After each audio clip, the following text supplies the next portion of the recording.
This is a 5 on your side local news update.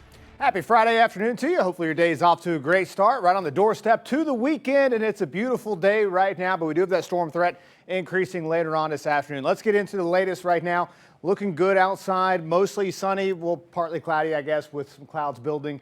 And in fact, I'll show you the satellite view here in just a moment. This is what we're watching. Of course, radar checks out all clear. It's what we expected at this point. Perhaps a little bit of light rain moving into our southernmost counties, Crawford County, and then down towards Reynolds.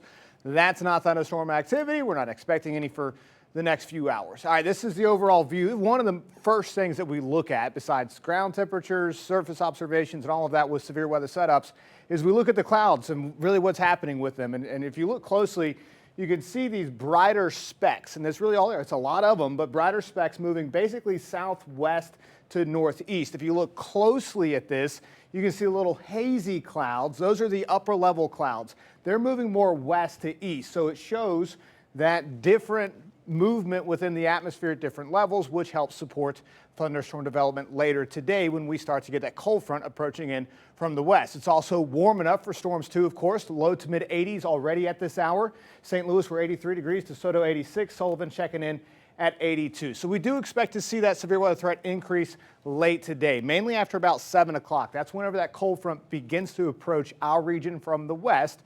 The primary risk from this type of a setup will be damaging wind gusts with the strongest storms and large hail. We may see a few brief spin-up tornadoes, especially across our westernmost counties. I'll go into detail of that in just a moment, but again, right now it's just nice. You can see a few of these cumulus clouds, but they're not all that vertical. That's what we like. That's what we look for thunderstorm development, where they get really tall really quickly. They're being suppressed by what we call a capping mechanism in the atmosphere. So again, all of that to say, we'll have clouds roll through, but those storm chances really increase later on today. Temperatures again will top out in the mid 80s this afternoon. This is the latest from the Storm Prediction Center. We've got a level 1 risk across the far southeast, level 2, and then level 3. What this means is isolated severe storms are expected here, and then scattered severe storms are expected here. So it's really in line with a general weakening trend overnight as that main line moves across our region. If you look very closely, you can see a little bit of red back behind our banner. That's a moderate level 4 risk out to our west. That is not in our region. We're thankful for that.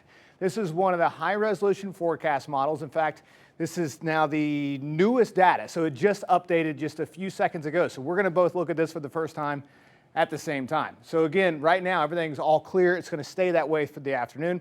If we get any storms that develop during the afternoon, though, then those will be storms we'll have to look at very closely because they'll have a lot of energy in the atmosphere.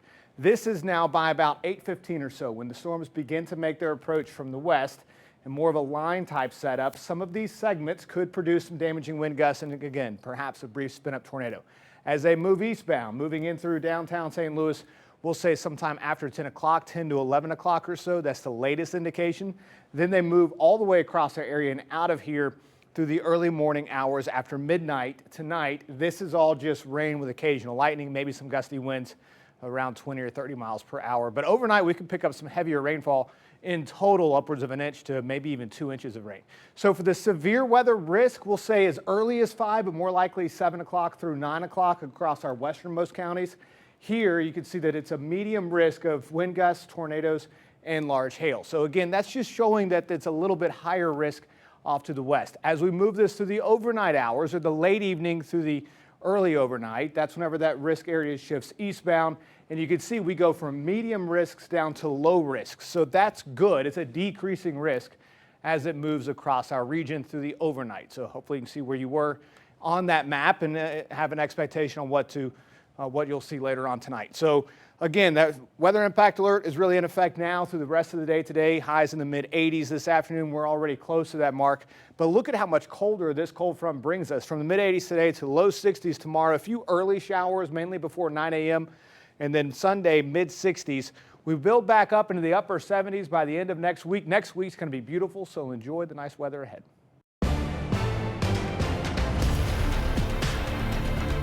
This has been a 5 on your side local news update.